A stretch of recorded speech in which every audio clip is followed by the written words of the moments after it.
Shri Jinto John, പ്രതിപക്ഷ നേതാവ് പറയുന്നു ഇത് സംഘപരിവാറിന്റെ ചൂണ്ടയാണ്, അതിൽ കൊത്തരുത് എന്ന്. ഞാൻ തുടക്കത്തിൽ പറഞ്ഞു ഇതിന് കൈയടിച്ചത് ഈ വിഷയം രാഷ്ട്രീയമായി ഉപയോഗിക്കണം എന്നുള്ള താല്പര്യപ്രകാരമുള്ളവർ മാത്രമായിരിക്കണം. കേരളം എന്ന പൊതുവികാരമുള്ളവരാരും ഈ പ്രദർശനത്തിന് അനുകൂലമായ നിലപാട് സ്വീകരിച്ചിട്ടില്ല എന്നുള്ളതാണ് ബോധ്യം. പ്രതിപക്ഷം ഇതിനെ ഇനി വലിയ തോതിൽ ചർച്ചയാക്കേണ്ടതില്ല എന്ന നിലപാട് പോലും എടുക്കുന്നുണ്ട്. അതും സാമൂഹ്യമായ ഒരു കരുതലിനെ തുടർന്ന് എന്ന് നമുക്ക് ബഹുമാനത്തോടെ കാണാൻ കഴിയുന്ന, സ്വീകരിക്കാൻ കഴിയുന്ന നിലപാടാണ്. എന്നിരുന്നാലും ഇത്തരം പ്രദർശനങ്ങൾ ദൂരദർശന്റെ പ്രദർശന തീരുമാനത്തോടു കൂടിയാണ് വീണ്ടും ഈ സിനിമയും വിവാദവും എല്ലാം ഉയർന്നു വന്നത്. ഇതിനെ എത്രത്തോളം ജാഗ്രതയോടെ കൈകാര്യം ചെയ്യേണ്ടതുണ്ട്? തീർച്ചയായിട്ടും മാധു, ഇതിൽ കേരള സമൂഹം വലിയ ജാഗ്രത കാണിക്കേണ്ട ഒരു കാലഘട്ടമാണ്.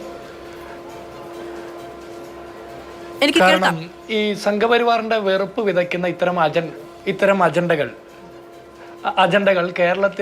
കേരളത്തിലാണ് ഇത് അധികമായിട്ട് വരാത്തതുണ്ടായിരുന്നത്. കേരളത്തിലും ഇത് വലിയ രീതിയിൽ ഒരു കച്ചവട സാധനമായിട്ട് മാറിക്കൊണ്ടിരിക്കുന്ന ഒരു കാലഘട്ടമാണ്.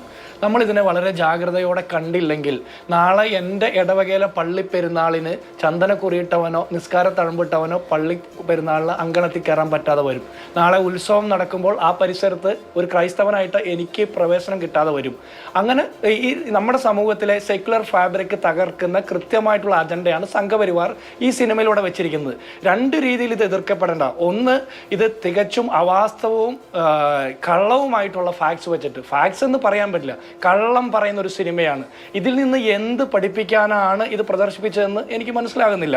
ഇനി ഞാൻ ഒരു കാര്യം എനിക്ക് ആദ്യമേ പറയാനുള്ളത്, യോഹന്നാന്റെ സുവിശേഷത്തിലെ 8-ാം അധ്യായം 31-32 വാചകം പറയുന്നത് സത്യം നിങ്ങളെ സ്വതന്ത്രരാക്കുമെന്ന. കേരളത്തിലെ ക്രൈസ്തവ വിശ്വാസികളെയും ക്രൈസ്തവരല്ലാത്ത ആളുകളെയും സത്യം സ്വതന്ത്രരാക്കട്ടെ എന്നാണ് ഞാൻ പ്രത്യാശിക്കുന്നത്. കാരണം എൻ്റെ ക്രിസ്തു സ്നേഹത്തെക്കുറിച്ച് പറഞ്ഞു ആണ് ഞങ്ങളൊക്കെ പ്രബോധനം, ഞങ്ങളൊക്കെ കാറ്റീസം ക്ലാസ്സുകളിലൊക്കെ പഠിച്ചിട്ടുള്ളതും അങ്ങനെ തന്നെയാണ്. സ്നേഹത്തെക്കുറിച്ച് പറഞ്ഞ ക്രിസ്തു നിങ്ങൾ മുസൽമാനെ സ്നേഹിക്കേണ്ട, ഹൈന്ദവനെ സ്നേഹിക്കേണ്ട ഒന്നും പറഞ്ഞിട്ടില്ല.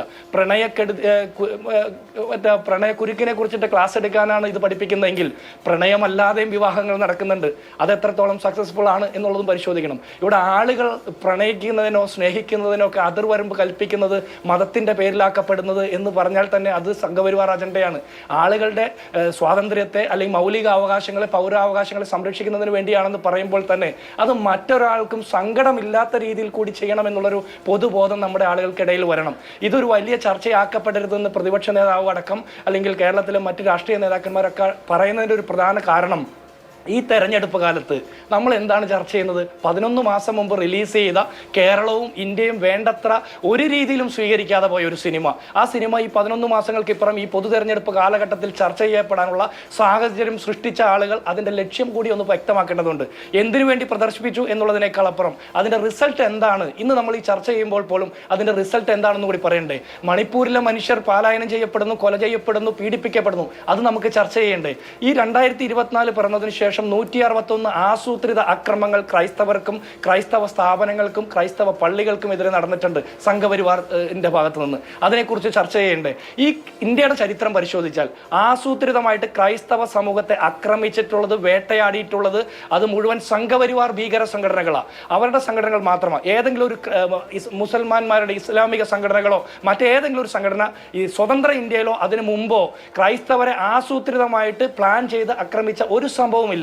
ഏതെങ്കിലും വ്യക്തികൾ തമ്മിൽ അക്രമങ്ങളോ വഴക്കുകളോ ഉണ്ടായിട്ടുണ്ടാവും. അതിന് മതവും ജാതിയും ഒരു പ്രശ്നമല്ലല്ലോ. പക്ഷെ ആസൂത്രിതമായിട്ട് ക്രൈസ്തവർ വേട്ടയാടപ്പെട്ടിട്ടുണ്ടെങ്കിൽ സംഘപരിവാറിന്റെ, BJPയുടെ, RSSന്റെ അജണ്ട നടപ്പാക്കുന്ന സംഘടനകൾ മാത്രമാണ് അതിന് ഉത്തരവാദികൾ. അത്തരം വിഷയങ്ങൾ ചർച്ച ചെയ്യാതെ ഈ ലോക്സഭാ തെരഞ്ഞെടുപ്പിലേക്ക് പോകുമ്പോൾ ഈ കേരള സ്റ്റോറി എന്ന് പറയുന്ന തികച്ചും അവാസ്തവമായിട്ടുള്ള, കേരളത്തെ തന്നെ മോശമാക്കി ചിത്രീകരിക്കുന്ന, കേരളത്തിലെ ഒരു പ്രത്യേക മതവിഭാഗത്തെ മോശമാക്കി ചിത്രീകരിക്കുന്ന, തികച്ചും കള്ളം മാത്രം പറയുന്ന ഒരു സിനിമ പ്രദർശിപ്പിക്കുന്നതിൻ്റെ റിസൾട്ട് എന്താണെന്നുള്ളതാണ് എൻ്റെ ചോദ്യം.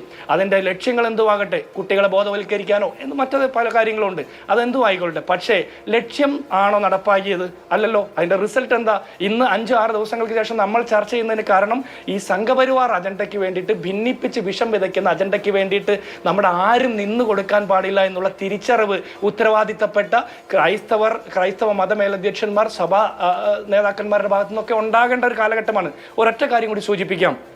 ഈ ക്രൈസ്തവ സമൂഹം കേരള സ്റ്റോറി കണ്ടതുകൊണ്ടോ അല്ലെങ്കിൽ മറ്റേതെങ്കിലും സ്റ്റോറി കണ്ടതുകൊണ്ടോ ക്രൈസ്തവ സമൂഹം BJPക്കോ സംഘപരിവാറിനോ അനുകൂലമായിട്ട് ഒരു തീരുമാനമെടുക്കുമെന്ന് ഞാൻ വിശ്വസിക്കുന്നില്ല. കാരണം കൃത്യമായിട്ട് വിദ്യാഭ്യാസ നിലവാരം, സാംസ്കാരിക ബോധം, കൃത്യമായിട്ടുള്ള ജനാധിപത്യ ബോധമുള്ള ഒരു സമൂഹമാണ് ക്രൈസ്തവ സമൂഹം. അതുകൊണ്ട് തന്നെ ഈ സമൂഹത്തിന്, കേരളത്തിനും ഇന്ത്യക്കും വിദ്യാഭ്യാസം പകർന്നു കൊടുക്കാൻ വലിയ ശ്രമങ്ങൾ നടത്തിയ ഒരു സമൂഹത്തിന്റെ ഭാഗത്ത് നിന്ന് യാതൊരു ഡാറ്റയും ഇല്ലാതെ കള്ളം പ്രചരിപ്പിക്കുന്ന, അവാസ്തവം പ്രചരിപ്പിക്കുന്ന ഒരു സിനിമയെ ഏറ്റെടുത്തുകൊണ്ട് ഒരു പ്രചരണം നടക്കുമെന്നൊന്നും ഞാൻ വിശ്വസിക്കുന്നില്ല. ഇത് സംഘപരിവാർ അജണ്ട നടപ്പാക്കാൻ വേണ്ടിയിട്ടുള്ള ഒരു ടൂളായി മാത്രം ചില ആളുകൾ മാറ്റപ്പെടുന്നു എന്നുള്ള ഒറ്റ കാര്യമേ സൂചിപ്പിക്കാനുള്ളൂ. ശരി.